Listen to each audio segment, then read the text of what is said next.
following is a production of DallasCowboys.com and the Dallas Cowboys Football Club. How about them Cowboys? This is the Players Lounge, broadcasting live from Dallas Cowboys World Headquarters at the Star. Now your hosts, Barry Church, Danny McCray, and Newy Scruggs. Here we are on a Thursday. Players Lounge brought to you by Hotels.com. I'm Newy Scruggs. He is the ultimate survivor. He is Danny McCray. I love the sound effects. I love the sound effects. Chris Beam, our producer. And look who got him a shirt. Yeah, Newy is in the Team Danny Club, man. Newy is in the Team Danny Club. Man, I wish I was on my Twitter, too, because we've had some Players Lounge listeners also log in and buy their T-shirts, man. So if y'all do get a chance, y'all make sure y'all go on Twitter, go on Instagram, post you in your shirt, tag me in it, and I'll make sure I get that repost and show the support that y'all are showing, man. It is really amazing. Okay, so if you are new to the Players Lounge, Danny McCray, former Dallas Cowboys undrafted free agent safety, made his third episode debut on Survivor, the TV show, CBS, one of the most popular TV shows of all time. It is a TV show phenomenon, and you have survived again. So your team wins another challenge. And not surprisingly, one of your teammates is worried about you. People get jealous out there real quick, man. Everybody wants to be the alpha. So sometimes they just throw your name out there just because, and I'm assuming that's what's going on with this. I don't understand why the man is talking about me like that, but I guess that's something we'll have to see in the episodes moving forward. Well, when I saw what he did, I immediately got it. He's going for the lion. That's what he's trying to do. He knows he's a weak link. You're a strong link, so he's trying to take you out right out of the gate. Even though you have been cooperative with your teammates. Nobody has any issues with you. You've helped them win the challenges. You are a strong rock here. And when I saw it, I was like, I get it. He's a weak individual, and he's worried about himself. So there you go, which to me was dumb. He didn't know. He had to know that I was going to get told. He had to know, right? Well, I guess you never really know on Survivor. Well, okay, and I come back. This reminds me so much of his humanity. There are a lot of people that aren't smart and lack self-awareness. But that's what fear does. He's fearful of you and your power within the team. So there you go. I look at how Brad got voted off on the other team. And I'm shaking my head, but then I'm not shaking my head. Brad was a good player. Brad had too much. He had too much.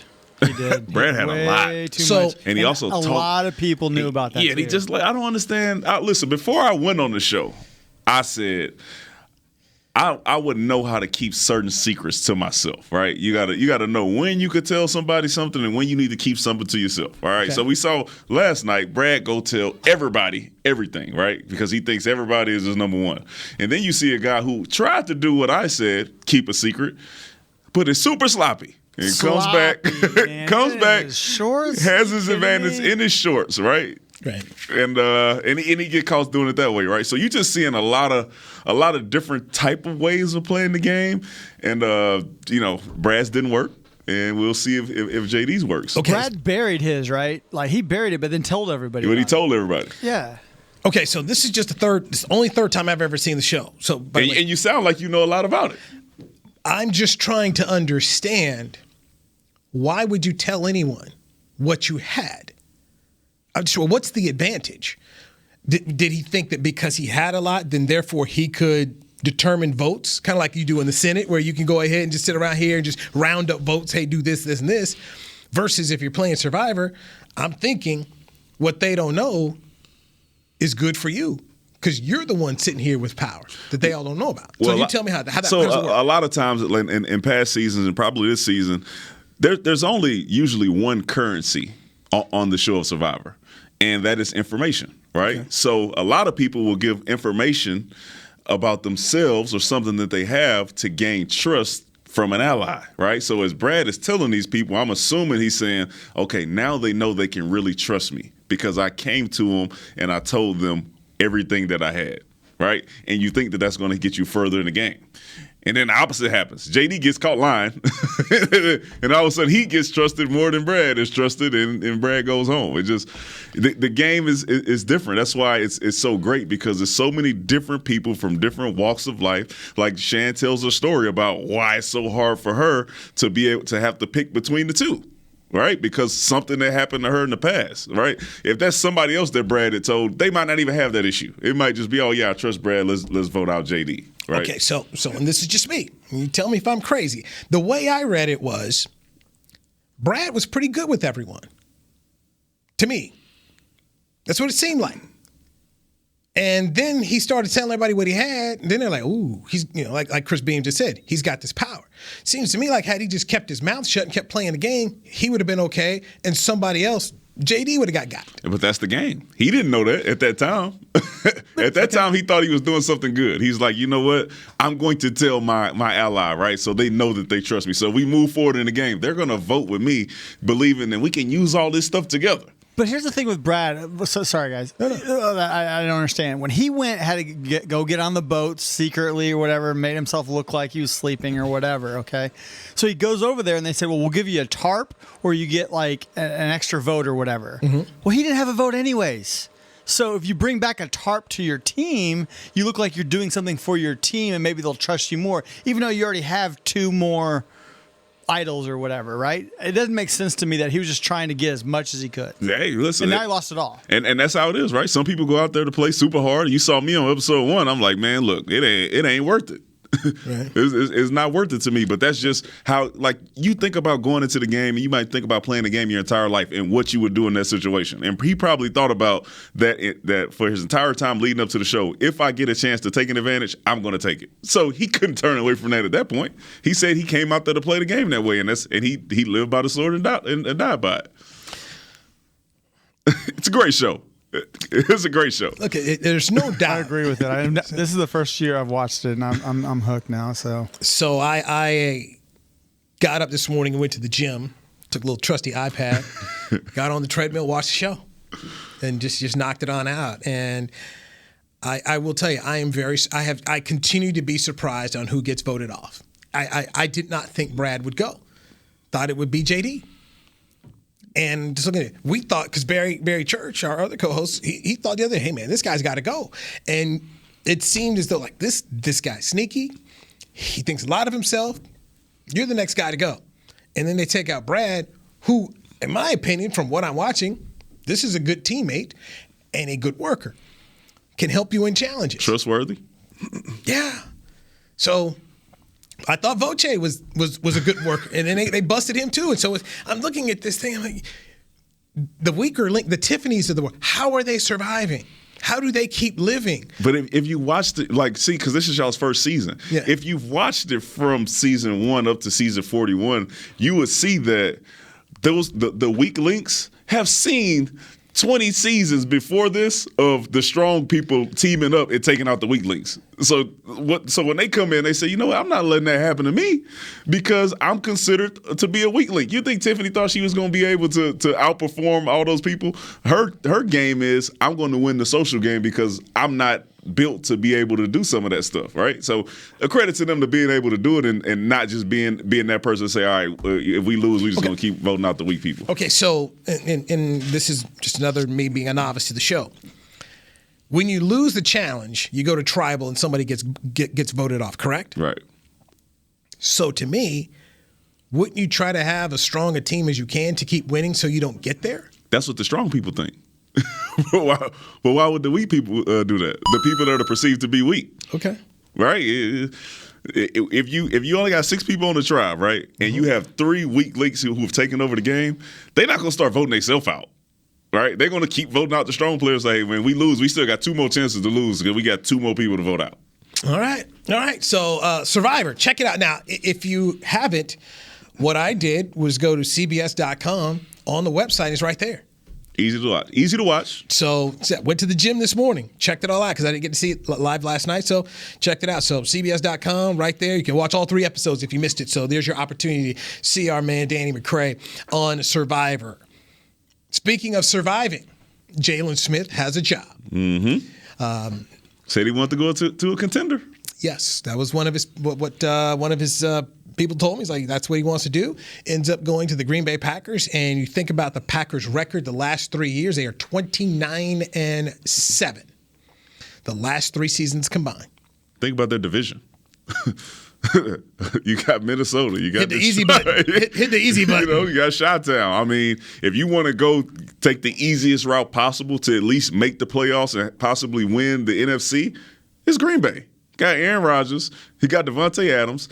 And you're in probably one of the weakest divisions. Everybody always says the NFC East is the NFC North this year. I mean, there's no doubt that's a bad division. And you ended up going to you got another top 5 quarterback that you're out there with. So it's a quarterback league. Aaron Rodgers is a walking Hall of Famer.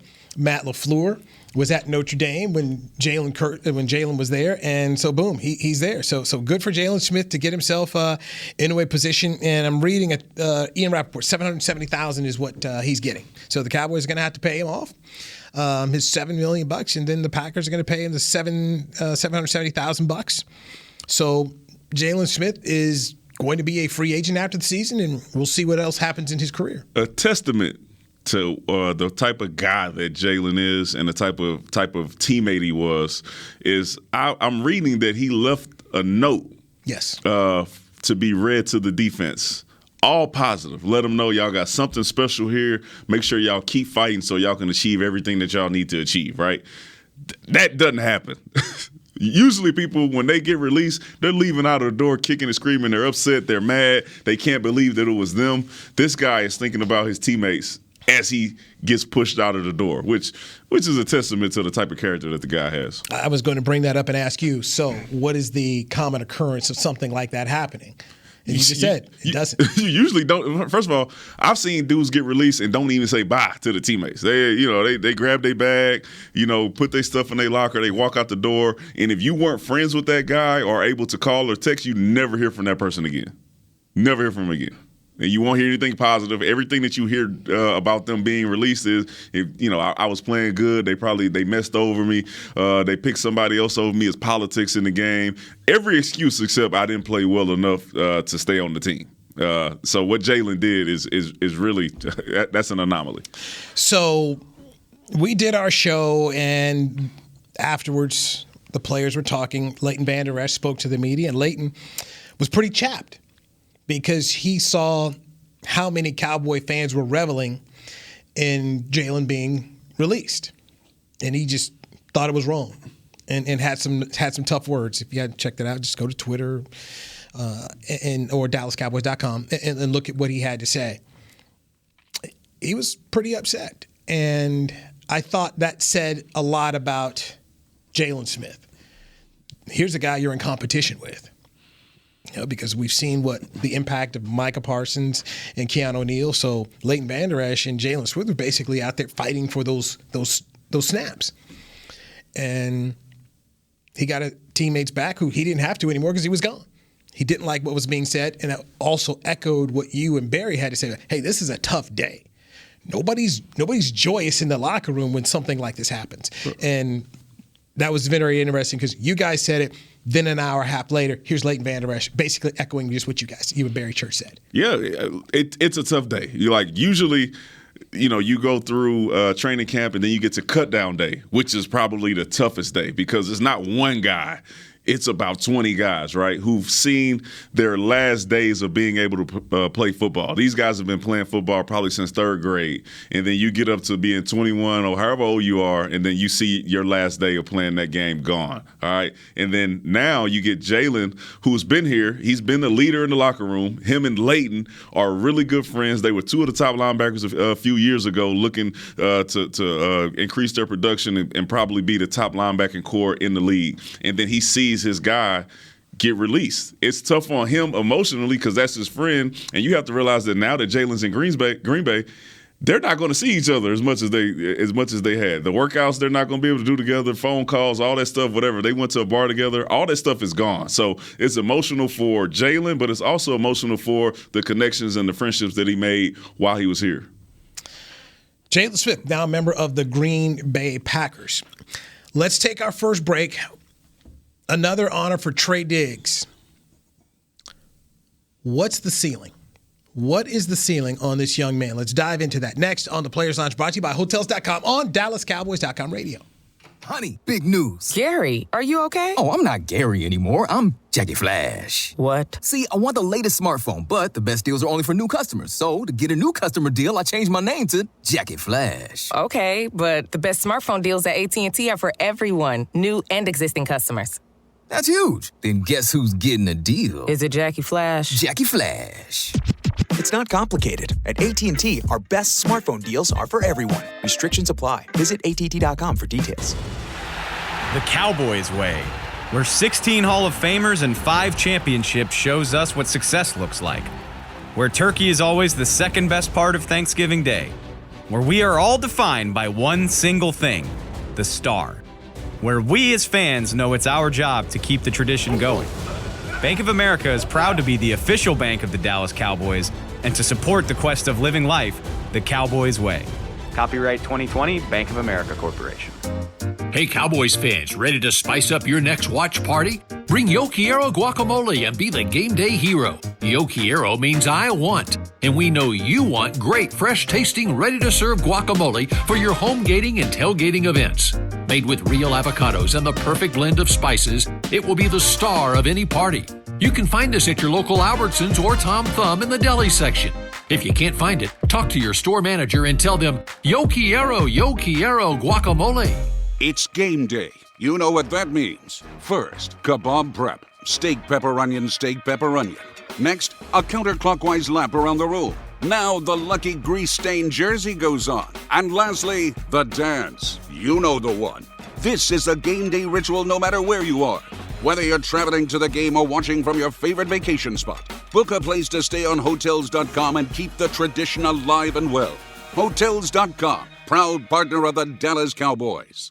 Back to the Players Lounge. Get the ultimate fan experience for the ultimate Cowboys fan. Join Dallas Cowboys United, presented by Globe Life, starting at just $20. Now join and get yourself a fan pack, exclusive benefits, and more. Visit DallasCowboys.com/United for details and join today. You're in the Players Lounge. He is the ultimate survivor, Danny McCray. And that's Barry Church. Church is Barry Church not here? On assignment. Oh, I thought he on assignment. Oh, you vacation. On assignment. Ooh, I'm calling Vacation Church. But you see that Survivor 41 shirt for my man Newy? Just wait till Wednesday, man. We're going to be decked out in Survivor gear. Yes. Letting them know. Another Survivor Wednesday. See if we can survive all the way to episode 5. We'll see what happens. Tell everybody where they can get a shirt. You can get you a shirt. Better get them quick, man. Last night, I don't know what happened.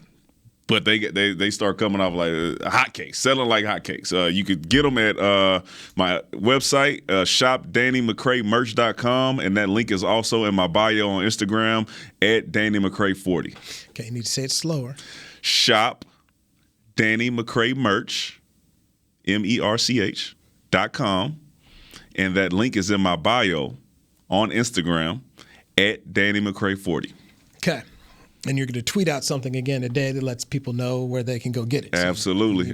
If I got to make another order, I'll make it. But you better get them quick. Marketing people tell you 3 times. You got to do it 3 times a day because you never know when people are going to catch it out. Check it out. So, excellent producer here on the Players Lounge. Chris Beam has that Leighton Vander Esch soundbite about Jaylon Smith being released. Here's Leighton Vander Esch yesterday at the Star. What bugs me most about it is when people that are on the outside, fans, whatever it may be, they want to say, oh, like, someone deserves this or someone deserves that, everything. They don't realize that this is literally like our livelihoods. We literally could get up and traded the next morning, like the next day. We could be in 50 different freaking states. So people need to realize that. People need to realize that what they're saying is literally just like nonsense. And I think that's a big problem in the world today. And they need to cut that out. Because, I mean, we're literally talking about, like, we don't go talking about someone else's job, so why are they talking about our jobs? It's super frustrating. It's annoying. I think it's classless. I got a lot of strong words for it because I know a lot of guys around the league deal with it. We got families. We might be in one area. You got dudes that have been playing for a team for 8 years. They get traded. They got family. They got kids that have been there for that long. Think about that before you say something like, oh, this guy deserves this or this guy deserves that. We don't go saying, oh, we aren't in your business, like how much you guys are getting paid or what's your boss saying or this and that and about anybody else's jobs. We aren't doing that. This is our livelihood. This is our job. We get traded tomorrow. We get cut tomorrow. So people need to realize what they're saying on social media because I think it's ridiculous.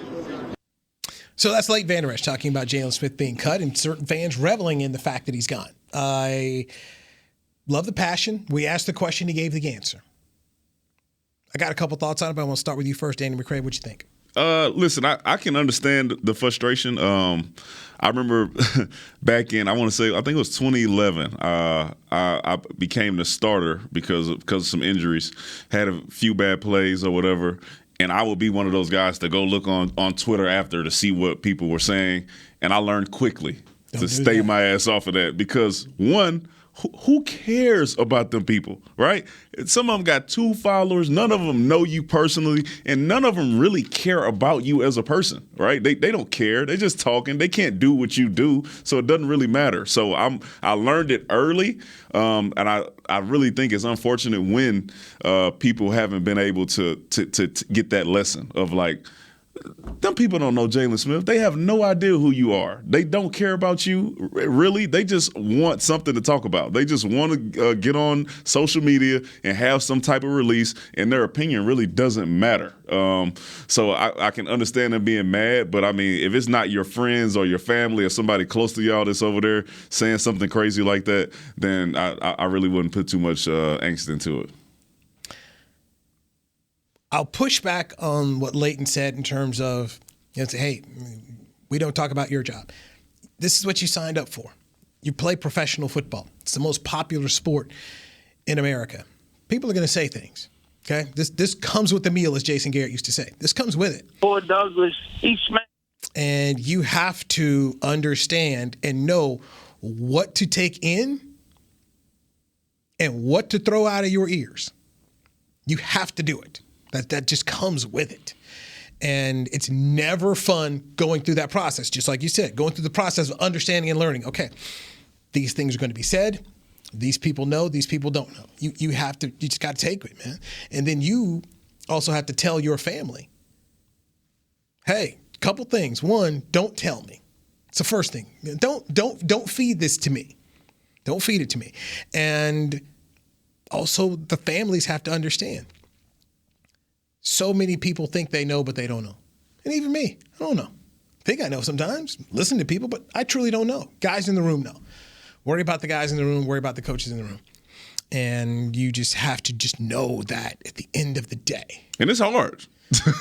It's hard when you see thousands and thousands of people saying something crazy. I'm not saying it's easy, all right? The process was a very, very hard thing to learn. My wife had to learn it as well because she's one of the people who wants to go on and respond to all of them. And it's hard to do, man. So believe me, I'm not saying it is easy. He should have been able to do that now. It's just I get it too, man. I get it too. I get lit up on social media. I mean, I get it. It's never fun. But along the way, you do have to. I can't remember who said this. I wish I could give them the proper credit. It's not what they call you. It's what you respond to.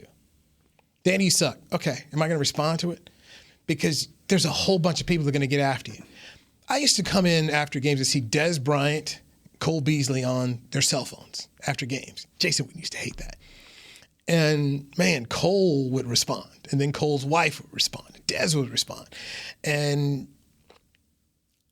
you will eat yourself alive if you're going to try and think that your validation is coming from people on social media. And the thing is, you got on there really to see what they're saying to defend yourself, right? Because as you learn, then you say, all right, listen, my friend Jaylon got cut yesterday, all right? I'm probably not going to get on social media and click on anything that says Jaylon Smith for the next week because what we know about the world is that'll be moved. Like everybody's going to move on from that 2-3 days from now. You won't even see it. Jaylon Smith got picked up yesterday, whenever it was to go to Green Bay, and you probably won't even read anything about Jaylon Smith being a Dallas Cowboy again until who knows, right? So distance yourself from it for a while, but you know he got on there to see what people were saying about Jaylon Smith, or somebody was like, man, you see what they doing to your boy Jaylon on whatever, and then you get on there to see it, and it's like, don't do it.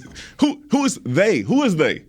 And why does their opinion matter? Well, and I'm going to say it again. It ain't easy because I'm on Survivor and I'm still on Twitter like, I wonder what they saying I look like on. It's not easy to do, but if you're not able to process it and be like, they really don't matter, I'm just looking at this for entertainment, then you should probably step away from it. Terrence Newman had a really good perspective on it because toward his end with the Cowboys, he was dealing with some issues and he didn't tell people. And he was getting cooked out there a little bit. And I asked him one day, and we weren't, I don't know where I ran into him at, but it wasn't in the facility. It wasn't back at Valley Ranch. And I said, you hurt? Yeah. And he told me what he's going through. I said, why don't you say something? I said, no, not going to use it. Don't want it to be an excuse. Guys in the room know. I said, but if I don't know, what am I left? All I can go by is what I see. You lost it? What's going on here? And he just didn't want to use that. And I talked to DeMarcus Ware toward his time here. He was dealing with injuries, and he also said the same thing. He didn't want to say anything. He didn't want to use excuses. Guys in the room know. But they built like that, though, right? It's their pride, but it's something that made them who they are, right? I'm not going to make any excuse for anything. What I took the chance to go out there, I put it on the line, and whatever the result is in my play, I got to deal with that. And that's, so they won't tell you because it's like, I made the decision to go out there, and I knew that I wasn't 100%, but I was okay with the fact that I felt like I could still beat whoever, even if I wasn't 100%. And if I can't, then that's something I got to deal with. And then they decided that they would take the criticisms and not fight back, and they went from there. That's that kind of maturity process. You start to understand this is what you're going to go through, and this is kind of what you signed up for. And so Leighton Vander Esch, I love the passion. We asked the question, and I'm not criticizing him for the answer. But this is a part of it, and that you're going to have a whole lot of people who've got opinions on it in its own way. It's what makes it so popular. It's what also drives social media. There's more people that want to get on there. They're going to say something negative. They're going to say something positive. As soon as they saw the hashtag Jaylon Smith, first of all, they probably had 1,000 tweets, and then as soon as they saw it was trending, people just got on there and just start piling on, just because, like you said, they looking for something to do. And ultimately, for Jaylon Smith, despite people who were reveling in it and thought the guy shouldn't be here, he had a fan who's the head coach of the Green Bay Packers who went to the general manager, Brian Gutekunst, and said, bring him in. Guess what? Jalen's in a good position now. Forget that. Jalen got paid. Okay, whatever. He's going to play football again. His goal in life when he was trying to get to the NFL was to change his life and his family's life.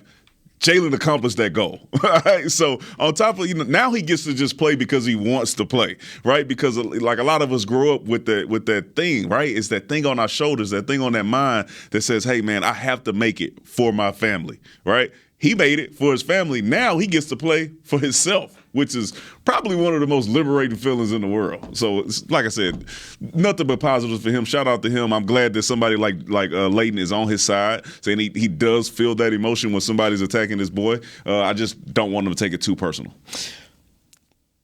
Yeah. I still contended, man. I thought Jaylon was going to be here, but they've moved on. They were going to have some roster spots that they've got to fill here. I'm happy Jaylon is going to be in a position to make the playoffs, get that extra check in the playoffs, and maybe even end up playing in the Super Bowl in Los Angeles. So, is he swiping in Green Bay? I'm all positive, but this is still the Players Lounge. Is he swiping in Green Bay? Let me tell you something. The first play that he makes, he may hurt his arm because it's going to be an emotional. It's going to be an emotional, like, yeah, guess what? I'm still living. You didn't kill me. I'm still standing. Of course he's going to. He's going to. How could you not? One more. How could you not? Is he wearing number 9? I don't know who wears 9. Green Bay. I don't know. Okay. I don't know. I don't know who. There is no 9 on the active roster right now in Green Bay. There is a 9 on the practice squad. Oh, he got to get that. Practice squad gonna have to get that 9 up. Yeah, I mean, if you're on the active, you pretty much get it. So. Yeah, you got to get that 9 he'll get his up. 9 if he wants it. So I am wishing him well, and I will say this one more time on the Players Lounge. Let's not forget all the positive things in the community that Jaylon Smith was doing and trying to empower other people. I do not want that forgotten. That needs to be said again, because so many times we're the first to jump on a player who does something wrong. Let's remember the players who did something good. He did try to come into the community and leave it better than he found it, and use the little bit of celebrity that he had to make it better. Absolutely. Shout out to him. Last year's Dallas Cowboys Walter Payton Man of the Year nominee. So Jaylon Smith, good luck to you. All right, I wanted to get to Trey Diggs here. Trey Diggs is really playing at a high level. Where do we start to take this in terms of going forward? Because he got another honor here. How do we start to look at Trey Diggs after a very small sample size this season? We got a lot of football games to go. Let's dive into that next. He is Danny McCray. I'm Newy Scruggs. It's the Players Lounge right here on DallasCowboys.com radio.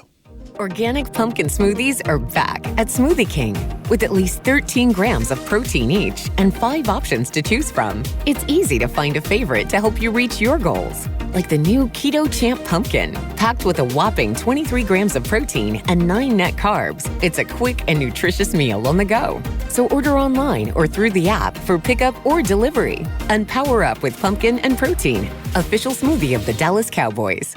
Smoothie King. Rule the day. Hey, Cowboys fans, ready to spice up your next watch party? Bring Yo Quiero guacamole and be the game day hero. Yo Quiero means I want, and we know you want great, fresh-tasting, ready-to-serve guacamole for your home gating and tailgating events. Made with real avocados and the perfect blend of spices, it will be the star of any party. You can find us at your local Albertsons or Tom Thumb in the deli section. If you can't find it, talk to your store manager and tell them, Yo Quiero guacamole. The Cowboys way, where 16 Hall of Famers and 5 championships shows us what success looks like. Where turkey is always the second best part of Thanksgiving Day. Where we are all defined by one single thing, the star. Where we as fans know it's our job to keep the tradition going. Bank of America is proud to be the official bank of the Dallas Cowboys and to support the quest of living life the Cowboys way. Copyright 2020, Bank of America Corporation. Hi, I'm Clint Tillison with United Ag and Turf. Before you can park yourself in front of the game, park yourself in a John Deere and power through your chores. Our Land Run package is a 1025R, 25 horsepower tractor with a loader, rotary cutter, and a box blade for $229 a month. And the price you see is the price you'll pay, no surprises. So don't miss another kickoff. Visit UnitedAgAndTurf.com. Offer ends February 1st, 2021. Restrictions apply. See dealer for details. Now let's get to work. Back to the Players Lounge. Energize your next event with an appearance by the world-famous Dallas Cowboys cheerleaders. Ignite your audience and create personalized moments for all. To book America's Sweethearts for your next event, go visit DallasCowboysCheerleaders.com/appearances. That's DallasCowboysCheerleaders.com/appearances. I just learned something. I did not know that you could go ahead and book them. Mm-hmm. How about that? You can book Rowdy. You can book the cheerleader. You can book coaches. Well, you could book my coaches, So really? So I run the youth camps, and then so I have a group of coaches that I have. Most of them are former NFL players, some from all over the league. And when we do our events, our coaches get booked to come on out. I bring them out. We host a camp or whatever. They pay, and then we leave. You can book anything for the Cowboys, man. We provide a service of good time. I had read early on that when they built the Star, the team meeting room, they made it so big that you could book it. That people outside, you can book an event and have it in the Dallas Cowboys team meeting room. They used to have events in there before when JG was here. I don't know about McCarthy now, but they used to have events in there all the time. Yeah. I mean, that was when Jerry had talked about he wanted to get a lot of return on his investment. I thought to myself, now how cool is that? All right, we got a company retreat. Everybody's got to go. It's at the Star. It's going to be the Dallas Cowboys team meeting room with that big old screen. I mean, if you've never been in there, it's really impressive. Well, first you got to walk through the building. So you get to walk through the training table. You get to see the locker room and the weight room as you go. Witten hallway. You get to see pretty much the entire thing from the player's perspective. And then you get to have a meeting in the team meeting room. It's pretty sweet, man. That's a pretty sweet gig. But I did not know that you could book the Dallas Cowboys cheerleaders. Learn something new every day. That's why we do Players Lounge. Brought to you by Hotels.com. Trey Diggs, NFC Defensive Player of the Week, NFC Defensive Player of the Month, 5 picks, 1 touchdown. It's a 3-1 football team right now with the Giants coming in here, and Daniel Jones is known to throw some picks. Lately, he has been, he's been protecting the ball. Right. So I will say that. But he's been known. Oh yeah, absolutely. Eli. What we know about Eli when we played, we knew that he was coming. I got me a pick on Eli, and I dropped one too. So I mean, Eli was coming to throw some interceptions. He'll sling it. Okay? Yeah, right to you. He'll sling it. He will sling it. He's throwing it to somebody. So, Danny, you understand the marathon of the National Football League and the fact that now this is on tape. Jason Garrett is sitting here with Daniel Jones, and they're going over the offense. They're looking at Trey Diggs and some things that they see, some things that, hey, can we take advantage of him here? Is this where we want to stay away? What happens when you start to play well and other teams are dissecting what you're doing? Listen, it can go one of two ways. It can be really good or it can be really bad. Because if it's really good for you, you'll start seeing quarterbacks go away from you, right? You get no action on your side. You get the Jalen Ramsey treatment, right? So you're just over there. And sometimes that's helpful because now you know that the quarterback's not coming to your side. So you can come off your man sometimes, kind of like Trayvon Diggs did last game, and sink underneath an over route or sink underneath whatever because you're playing like Ed Reed is what Rob Ryan used to call it. You're just Ed Reed and you're just finding the ball. Now, when they dissect you, and if you watch some of Trayvon Diggs' interceptions, you see him playing flat-footed on some of those routes, not backpedaling, just waiting for the receiver to run like a 5-yard hitch, and then he just breaks on it. Now, if they see him doing that consistently, and they say, this guy is susceptible to double moves, then you're going to start seeing stuff to counter what you've been doing to get those interceptions, right? So they see you jump a slant. Next time you might get a slant go. And you better be ready to play it because if you don't, now you're in trouble because now they're in your head. Now you're going to be hesitant on breaking on the slant, and you might get beat on the go as well. So now you're all over the place. So as they start dissecting his game, hopefully it's well-rounded and he can play the deep ball and also continue to make those plays on those short routes. And I bring this up, and I'm not trying to throw a wet blanket at all on Trayvon Diggs. And Trey's a doggone having a good football season so far. But that's just kind of that thing I immediately go to is, and not just the NFL, it's in every professional sport. They start getting this tape and they just try to figure out, okay, how do we deal with that player who's playing at a different level? And if you don't, you're dumb, okay? If Jason Garrett and Daniel Jones are not sitting there watching tape on Trey Diggs, they're doing it all wrong. They better be watching tape on Al Harris. They better be finding out what he's being taught because – I'm going to continue to say it. I think the coaching staff that they have that has gotten their hands on these players and helped them become better players, I think that they are going to have them prepared for what we're talking about now.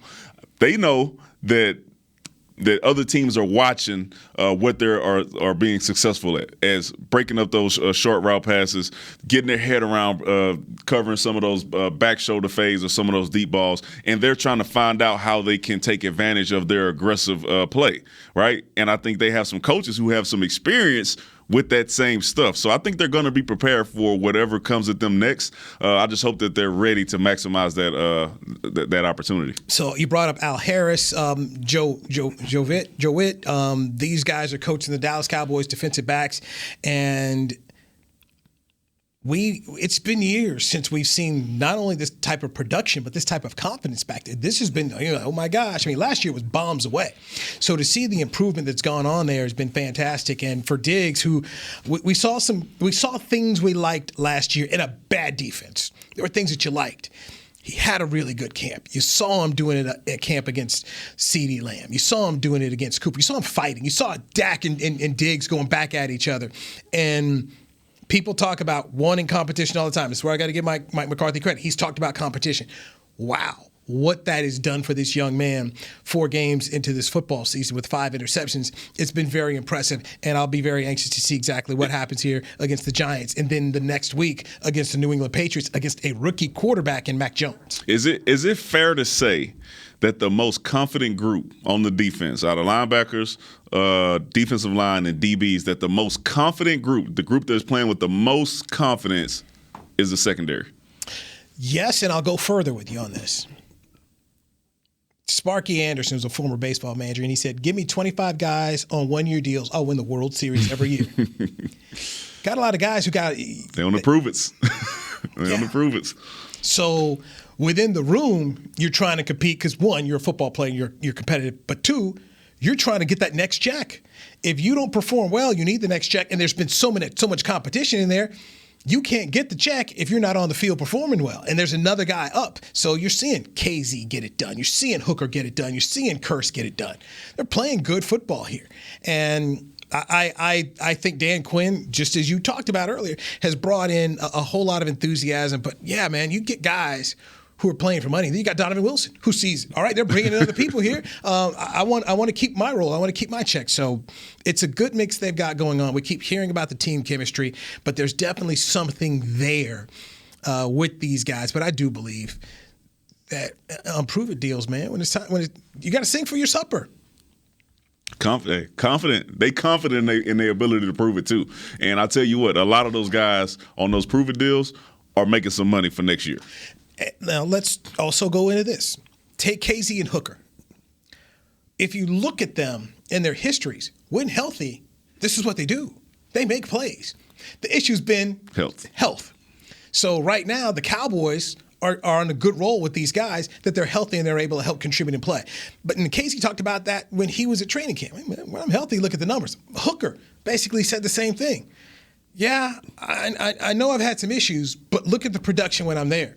It's just a matter of being there. I remember Bob Sanders when he was with the Colts, man. Yeah. The safety out of Iowa, former Defensive Player of the Year. When Bob played, it was really good. He was hurt often, and to him, he played really hard. And for his size, the type of stuff that he was doing, he wasn't going to be able to last doing that.